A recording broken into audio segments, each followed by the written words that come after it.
someone asked if I could mention a bit about how I got into this field and why I spent so much time and energy doing this. And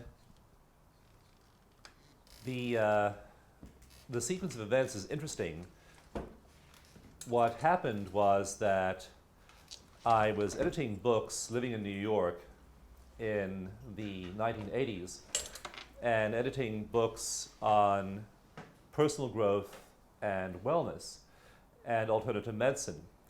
And I eventually co-founded a publishing company in that field called Aslan Publishing. And I was intrigued by the explosion of new therapies, of new personal growth methods, of new ways of attacking these old problems, and hearing reports of people with energy medicine, for example, recovering from diseases that they hadn't been able to recover from with conventional medicine. So I was a member of a group called the Whole Health Institute, and with our publishing company, really focused on bringing these sorts of messages into the mainstream. And at the time, holistic health publishing and alternative medicine publishing was a very small niche with a severe inferiority complex.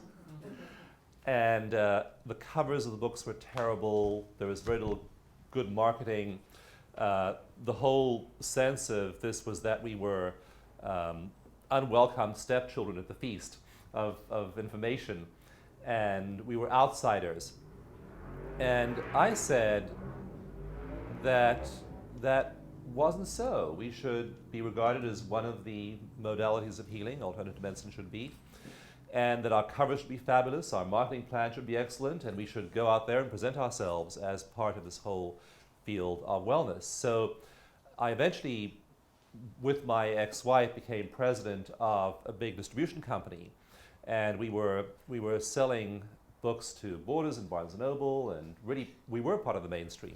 We had great covers. We were winning design awards for our marketing and our covers and the excellence of our products. And so I was very focused on publishing in this field and the whole publishing world. And I eventually became a publishing consultant, helping people who were self-publishing their books do the same level of quality, meeting the same threshold of quality that would get them into the mainstream marketplace. But I discovered energy psychology at a certain point. I'd gotten out of publishing for a while, and I had a piece of property, a bed and breakfast. And I was trying to sell this bed and breakfast, and it had gone into escrow, but then fallen out of escrow.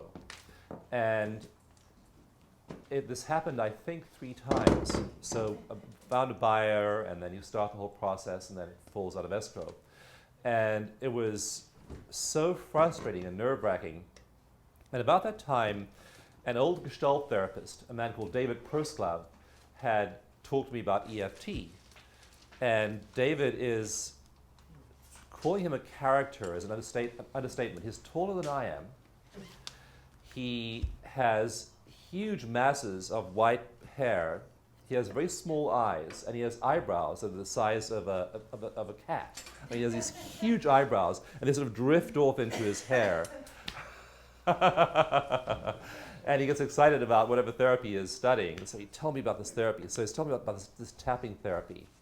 Now, I wish I could say I'm so open-minded, I'm willing to look at the evidence and try new things. But I sat there, I thought, this is a load of malarkey.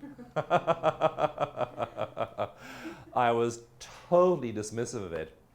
He handed me the sheet where the tapping points are, like the one you got yesterday, and I just threw it on a pile of papers and never glanced at it again. Until one day when the property had fallen out of escrow for a 3rd time, and I was really anxious and upset. And somehow, on this huge pile of papers I never looked at, this page of EFT had mysteriously floated up to the top of the pile. So I was walking past my desk, and I saw this paper, and I grabbed it, and I thought, I'm so anxious. Maybe I'll give this a try. So I sat on the steps of my house, and I looked at it and said, rate your anxiety or your problem on a scale from 0 to 10. And I thought, how anxious am I on that scale? I realized I'm a 4. And that was a shocker, because I'm not a terribly anxious person. And so 4 to me was like 10 for most people. And I'm a 4 for anxiety about this. So I sat there and did this tapping. I don't know where I even tapped. I was probably, tapping over here rather than tapping over here. Who knows? But I was amazed. It went down to a 2 and then to a 1. And I thought, this is really something. So I phoned Gary Craig, talked to him a few times, and then didn't start to think seriously about the whole thing until a bit later. And eventually took a class from Gary Craig and realized, and I watched him work with people. And I watched him work with a woman who had been raped as a child. And I was deeply offended by what he did, because here he had this woman. She was so upset she could not even tell the story. She'd start to stutter, she'd start to cry, she'd flush red in the face. Now again, stuttering, all that blood draining away from your forebrain. Getting red in the face, flushed, fight or flight response, blood flowing out of your gut, out of your immune system into your muscles, okay, and your peripheral organs. So classic symptoms of fight or flight. And Gary was sitting there, and what was offensive was he wasn't listening terribly sympathetically. He was listening very closely, actually. But he was very lighthearted about this. And I said, how can any responsible practitioner possibly be lighthearted when confronted with such tragedy? Well, I now know why you can be lighthearted when you hear a tragic story, because you know that person's about to shift. You just know, as they do these techniques, it's highly likely that they'll be through it in a very short period of time. And they were. He worked with this woman, and within a very brief period, she'd also had 8 years of psychotherapy, individual psychotherapy, and was still so triggered by these childhood incidents. So he worked with her, and I saw in front of my eyes, to my amazement, the layers of pain and grief just drop away. And her body freed up, her color returned to her face. She was able to function again and clearly shift this major trauma that had been with her and crippling her life for so long. So that's when the full power of this hit me. And so I began to look at how I could collaborate with Gary Craig in getting this information out there. And I realized that Gary was very interested in visual presentations of this. He wanted to see movies of this. And movies are good, and Gary has made a couple of good movies.